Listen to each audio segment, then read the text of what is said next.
दूसरा सवाल ये जो दो फरिश्ते जिक्र आता है मुनकर नकीर का, बचपन में सुनते थे कि एक खेल में हम खेलते थे, किसी को कंधे बिठा लिया, क्या तो कंधे पे किसी को बिठा लिया अच्छा, खेल में, तो मना करते थे कि नहीं वहाँ फरिश्ते होते हैं तो किसी को नहीं बिठाना चाहिए। अच्छा अच्छा, तो ये किसकी तफसील कुछ थोड़ी और सर?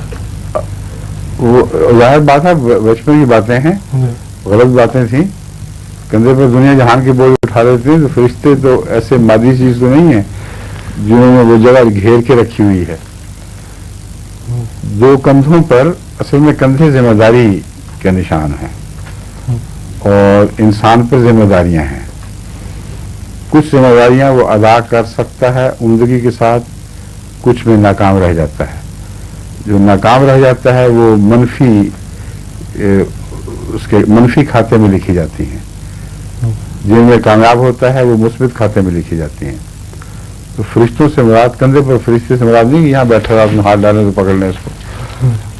मुराद ये है कि मुस्बित जिम्मेदारियों के भी लिखने वाले हैं और उनका एक निज़ाम है पूरा, और मनफी जिम्मेदारियों या जिम्मेदारियों को मनफी रंग में अदा करना उनके भी लिखने वाले हैं और उनका भी पूरा निज़ाम है।